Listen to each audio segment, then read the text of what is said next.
The sound of a gunshot echoed across the dusty plains of Wyoming Territory in 1875. But it wasn't outlaws or lawmen this time, it was Eliza Norwood, 20 years old and heavily pregnant, firing a warning shot into the air as three men approached her isolated cabin with ill intent in their eyes. "That's far enough," she called out, her voice steady despite her trembling hands. The Winchester rifle she held wasn't for show. Her late father had taught her to shoot before she could properly write her name. The men halted, exchanging glances before the leader, a greasy-haired fellow with yellowed teeth, spoke up. "Now, little lady, we just heard you might be needin' some assistance. Man of the house ain't around no more, from what folks are sayin'." "My husband's business is not yours," Eliza replied coldly, though the word husband felt like ash in her mouth. Thomas had been gone 3 months now, leaving her alone with his child growing inside her and nothing but broken promises. "Word is he ain't comin' back at all," another man chimed in, taking a step forward. "Woman in your condition shouldn't be all alone out here." Eliza cocked the rifle. "I'm not alone. I have this Winchester and 5 more shells. That's 2 for each of you with 1 to spare. Now get off my property." The men retreated, muttering obscenities, but Eliza knew they wouldn't be the last. Ever since Thomas had abandoned her, the vultures had been circling, men offering protection that came with demands she wouldn't meet, neighbors suggesting she couldn't manage alone, and the banker in town hinting that a woman in her delicate condition might want to consider selling the homestead before winter set in. As the men disappeared over the ridge, Eliza lowered the rifle and pressed a hand to her swollen belly. The baby kicked strongly, as if sensing her distress. "It's just you and me, little one," she whispered, "and I won't let anyone take what's ours." But standing there in the fading light, with winter approaching and her supplies dwindling, Eliza knew the harsh truth. She couldn't do this alone much longer. 3 days later, a dust cloud on the horizon announced another visitor. Eliza grabbed her rifle and waited on the porch, her heart pounding.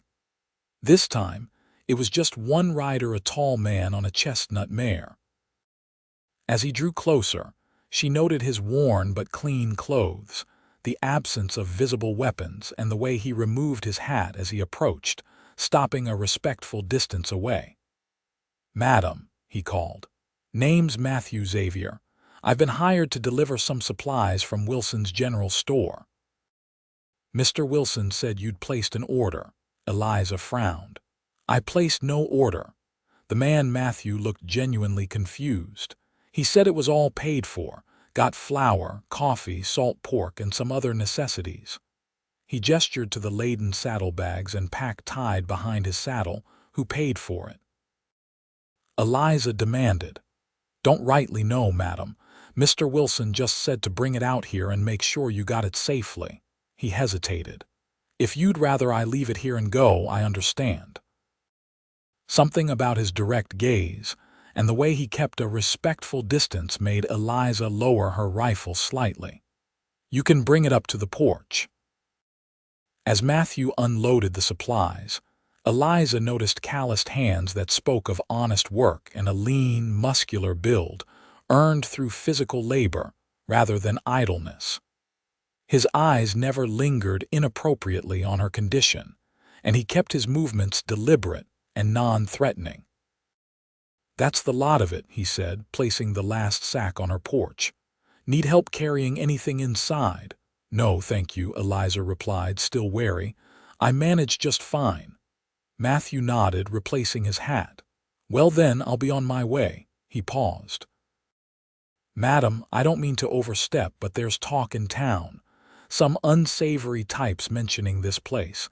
Might be wise to stay extra vigilant." Eliza's jaw tightened. "I'm always vigilant, Mr. Xavier.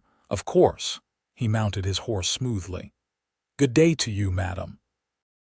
As he rode away, Eliza examined the supplies enough to last her at least 2 weeks.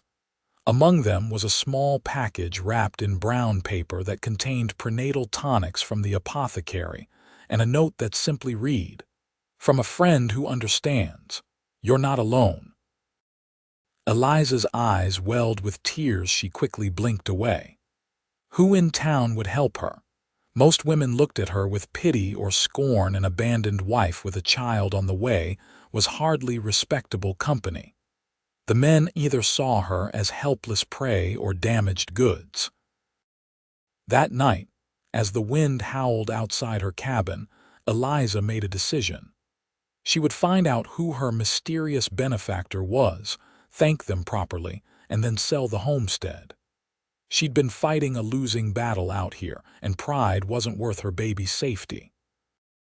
Maybe in a larger town, she could find work as a seamstress or laundress, something to provide for her child.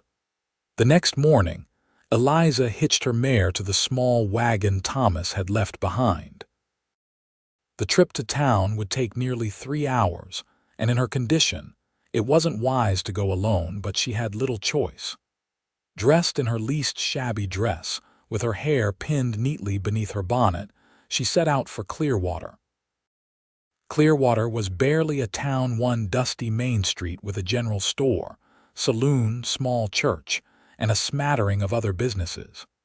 Eliza tied her horse outside Wilson's general store and steeled herself for the stares she knew would come. Inside, Mr. Wilson greeted her with surprise. "Mrs. Norwood, wasn't expectin' to see you in town. Was the delivery not to your satisfaction?" "The delivery was fine, Mr. Wilson.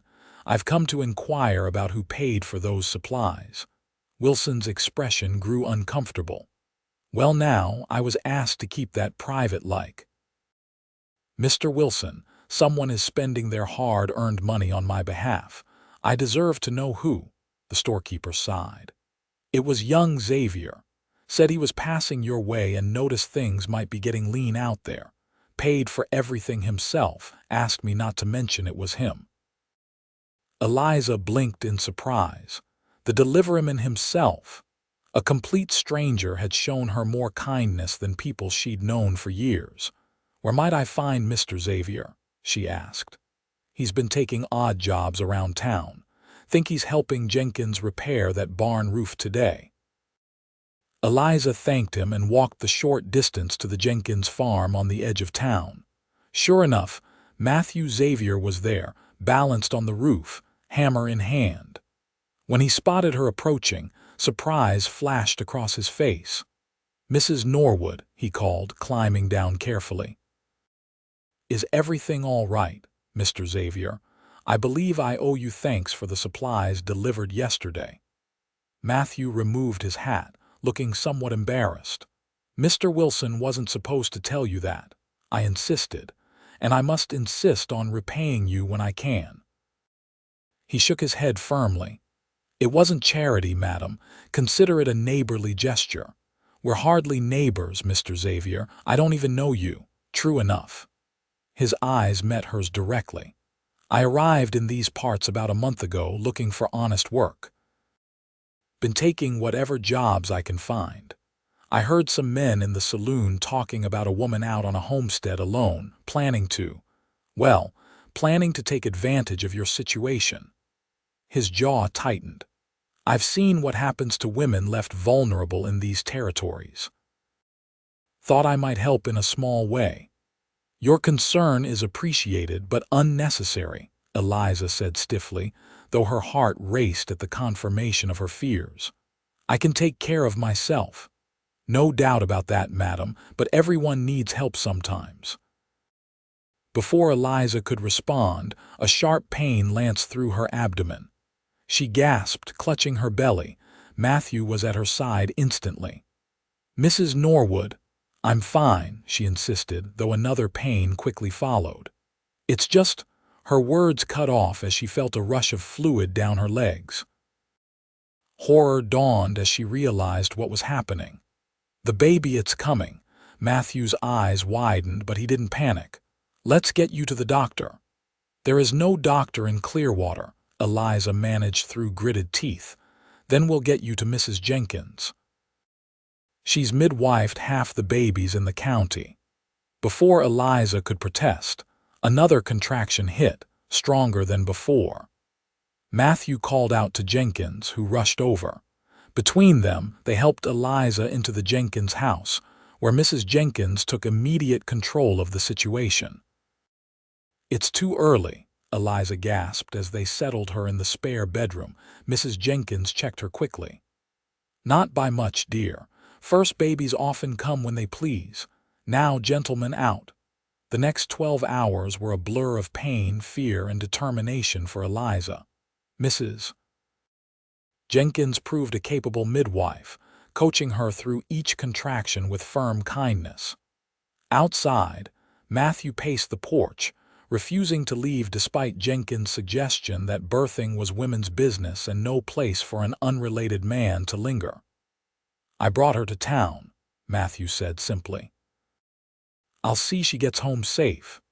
As night fell and then gave way to dawn, Eliza's cries finally transformed into the wailing of a newborn.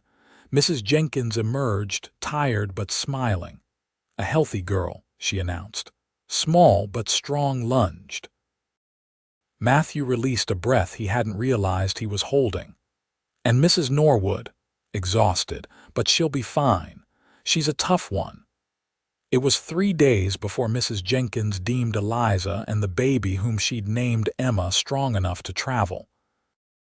During that time, Matthew made himself useful around the Jenkins farm, sleeping in the barn and checking on Eliza's homestead daily to ensure nothing was amiss. When the time came to return home, Matthew had readied the wagon with fresh straw, blankets, and a makeshift canopy to shield mother and child from the sun. "Mr. Xavier," Eliza said as he helped her into the wagon, baby Emma bundled securely in her arms, "I don't know how to thank you." "No thanks needed, madam.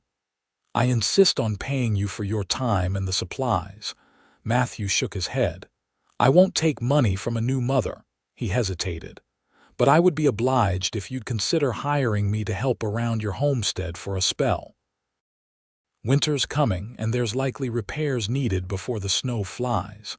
I work honest and can sleep in the barn." Eliza studied him. The offer was practical. She did need help, especially now with Emma to care for.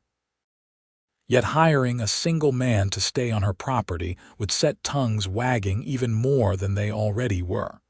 "People will talk," she said finally. "People always talk. Question is whether you'll have a sealed roof and chopped firewood when the first blizzard hits." Put that way, the decision was simple. "Very well, Mr. Xavier. 1 month's employment with room and board as payment." Matthew tipped his hat. "That's more than fair, Mrs. Norwood." The journey home was slow and careful. Matthew drove with gentle consideration for every bump and rut, stopping frequently to allow Eliza to nurse Emma or stretch her legs. By the time they reached the homestead, the sun was setting, painting the prairie gold. "It's not much," Eliza said as they approached the small cabin and outbuildings. "But it's mine hours now, I suppose," she amended, looking down at Emma's sleeping face. "It's a good piece of land," Matthew observed. "Your husband chose well." Eliza's expression hardened. "Thomas didn't choose it." "I did. He just put his name on the deed because women can't file homestead claims alone." Matthew raised an eyebrow but didn't comment further, helping her down from the wagon instead. The next weeks fell into an unexpected rhythm. Matthew proved himself a skilled worker, repairing the leaky roof, reinforcing the barn walls, chopping enough firewood to last through winter, and hunting to supplement their stores. He kept a respectful distance, sleeping in the barn as promised and never entering the cabin without explicit invitation. Each evening, they would share a simple meal that Eliza prepared. At first, conversation was minimal and polite, but gradually, they began to share more of themselves. Matthew spoke of growing up in Ohio, losing his parents to influenza, and drifting west in search of purpose. Eliza told him about her own parents dying, leaving her to marry Thomas at 18, believing his promises of a good life together. "He changed once we got out here," she explained one evening as Emma nursed at her breast, Matthew carefully keeping his gaze averted. "Said I was too demanding, too soft for frontier life. When I told him I was expecting, he seemed pleased at first, but then grew distant. One morning I woke up and he was gone. Left a note saying he'd found gold prospects in Montana and would send for me when he struck it rich."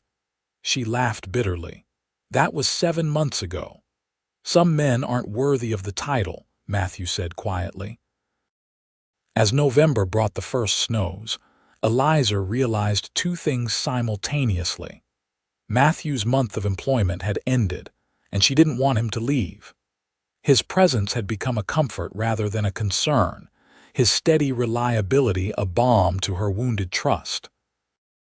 That evening, as they sat before the fire with Emma sleeping in her cradle, Eliza broached the subject. "Your month is up, Mr. Xavier." Matthew nodded slowly. "I've been meaning to speak with you about that." He hesitated, uncharacteristically uncertain.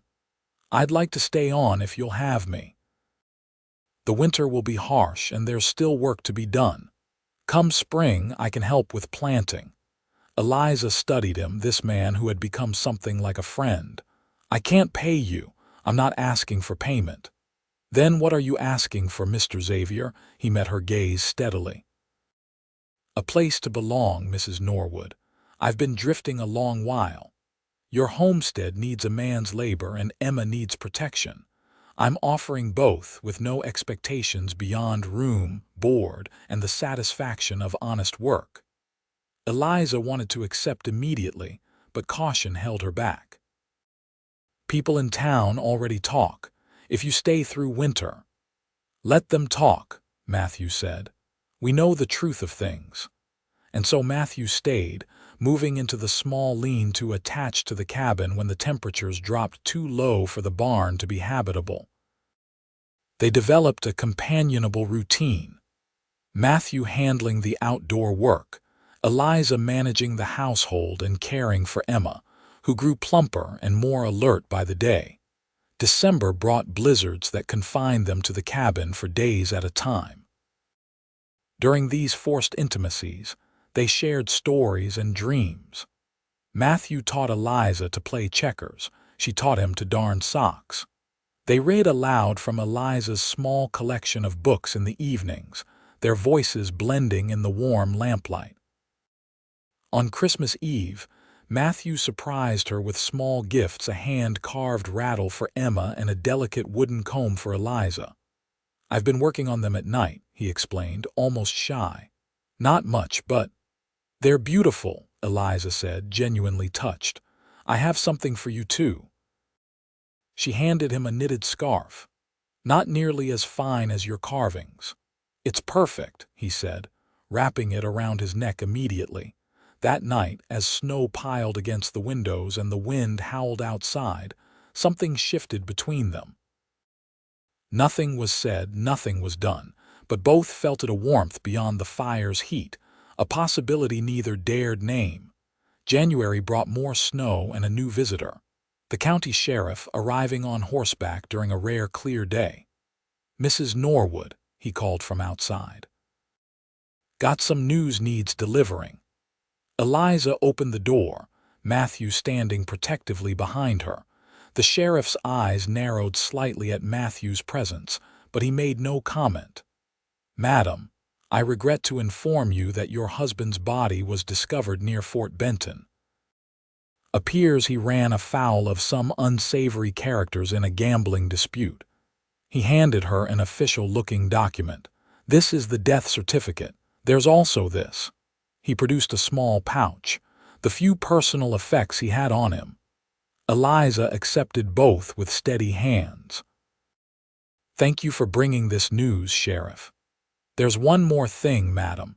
With Thomas confirmed deceased, your claim to this homestead becomes questionable under the law. As a widow, you'd normally inherit, but with the homestead not fully proved up yet." He glanced at Matthew. Unless you've remarried. I have not, Eliza said stiffly. The sheriff nodded. Then you've got until spring to either prove up the claim yourself, which the land office may contest, or vacate the property. After the sheriff departed, Eliza sat at the table, the pouch of Thomas's effects untouched before her. Finally, she opened it. A pocket watch, a worn photograph of her, and a letter addressed to someone named Judith in St. Louis. His mistress, I presume, Eliza said flatly, setting the letter aside without opening it. I'm sorry, Matthew offered quietly. Don't be. I mourned the man Thomas pretended to be long ago. She looked up at Matthew, her expression resolute. But I won't lose this land. Emma and I have nowhere else to go. You heard the sheriff, as a widow. I'll find a way. Eliza squared her shoulders. I've come too far to give up now. February brought warmer days and colder nights. The uncertainty of their future hung over the homestead like a shadow. Matthew worked harder than ever, determined to help Eliza prove up the claim by showing significant improvements in cultivation. Eliza wrote letters to the land office, receiving increasingly discouraging responses. One evening, after Emma was asleep, Matthew found Eliza at the table, tears silently streaming down her face as she read the latest letter. The land commissioner says that without a husband, I have no legal right to complete the homestead claim, she explained, wiping her eyes angrily. 5 years of my life, my sweat, my tears in this soil, and they would take it because I'm a woman alone. Matthew sat beside her. You're not alone, Eliza. It was the first time he had used her given name, and the intimacy of it hung in the air between them. Matthew, she said softly. What am I to you? He took her hand, his calloused fingers gentle against hers. Everything I never knew I wanted, he admitted. A woman of courage and fire. A child who's stolen my heart though she carries not a drop of my blood. A home I'd fight to protect. Eliza's breath caught. Are you saying? I'm saying I love you, Eliza Norwood. I have for months now. I love Emma too. And if you'd consider it, I'd be honored to be your husband in truth, not just in the eyes of the land office. Eliza withdrew her hand. I won't be a burden or an obligation. Is that what you think this is? Matthew asked, hurt evident in his voice. Some noble sacrifice. What else could it be? No man wants another man's child, another man's widow. I do. The words were simple but powerful. I want you stubborn pride, fierce independence and all. I want Emma, with her mother's eyes and spirit. I want to build a life here with both of you. Eliza stood, moving to the window to stare out at the moonlit snow. I trusted once before, believed pretty words and promises. Matthew remained seated, giving her space. I'm not asking you to trust words. Trust actions. I've been here through blizzards and childbirth, through grief and joy. I'll be here tomorrow and the day after, and every day you'll have me. Turning to face him, Eliza whispered, No one wants me carrying another's child. Matthew rose then, crossing to her slowly. I do, he whispered back, his eyes never leaving hers. I do. The kiss that followed was gentle, a question rather than a demand. Eliza answered by drawing him closer, her arms encircling his neck as months of unacknowledged longing found expression. When they separated, both slightly breathless, Matthew pressed his forehead to hers. Marry me, Eliza, not for the land, not for convention, but because what we've found here is rare and precious. Yes, she said simply. Yes. They were married in Clearwater's small church in early March, with baby Emma cooing in Mrs. Jenkins' arms as witness. The townsfolk's gossip had transformed from scandalous whispers to romantic sighs at what they now viewed as a whirlwind courtship between the brave widow and the honorable drifter. The land office accepted Matthew's petition to take over the homestead claim as Eliza's lawful husband, and spring brought new beginnings in more ways than one. Together, They planted fields of wheat and corn, expanded the vegetable garden, and added 2 milk cows to their small herd. Emma took her first steps in April, toddling unsteadily from Eliza to Matthew, who scooped her up with tears in his eyes. "Papa," she declared, patting his cheek with her tiny hand. Matthew looked to Eliza, uncertain if she would object to Emma calling him father. "She knows who loves her," Eliza said softly. "That's all that matters." Summer brought a bountiful harvest and news that spread joy throughout the homestead. Eliza was expecting again. This time, the father stood proudly at her side as she shared the news, his hand protectively covering hers over her still flat stomach. "Are you happy?" she asked him privately that night, as they lay together in the bedroom they now shared. Matthew kissed her tenderly. "Happier than I ever imagined possible." "Are you?" "I never thought I'd find this," Eliza confessed. "Not just love, but partnership, respect. You see me as I am, not as something to possess or control." "That's because you're not a possession, Eliza Xavier. You're my heart walking outside my body." As autumn painted the prairie gold once more, Eliza often stood on the porch watching Matthew work the fields with Emma perched on his shoulders, her laughter carrying on the wind. Her hand rested on her growing belly, feeling the new life within a child conceived in love rather than obligation. The homestead flourished under their joint care. Matthew's strength and skills complemented Eliza's determination and knowledge. Together, they faced drought, illness, and hardship with the unshakable foundation of trust they'd built between them. On a crisp October evening, exactly 1 year after Matthew had first delivered supplies to a wary, pregnant woman with a rifle, he presented Eliza with a document. "What's this?" she asked, unfolding the official-looking paper. "The deed to our land," Matthew explained, his arm around her waist. "Filed in both our names." Eliza stared at the document, tears welling in her eyes as she saw both their names listed as legal owners. "How? The law doesn't. I found a lawyer in Cheyenne who knew of a precedent case. It took some doing, but I wanted to make sure that no matter what happens to me, you and our children will always have security in your own right." Eliza turned in his arms, pressing herself against his chest as Emma played with her wooden blocks nearby. "I love you, Matthew Xavier." "And I love you, Eliza Xavier. All of you, your strength, your fire, your children, our children." As the sun set over the land they had claimed together, Eliza reflected on the journey that had brought her here from abandoned wife to beloved partner, from desperate mother to matriarch of a growing family. She had once believed herself unwanted, a burden no man would willingly accept. How wrong she had been. Sometimes love arrived unexpectedly, in a dust cloud on the horizon, in a quiet offer of help with no strings attached, in the whispered words of a man who saw value where others saw only obligation. "I do," he had said then. And every day since, he had proven those words true.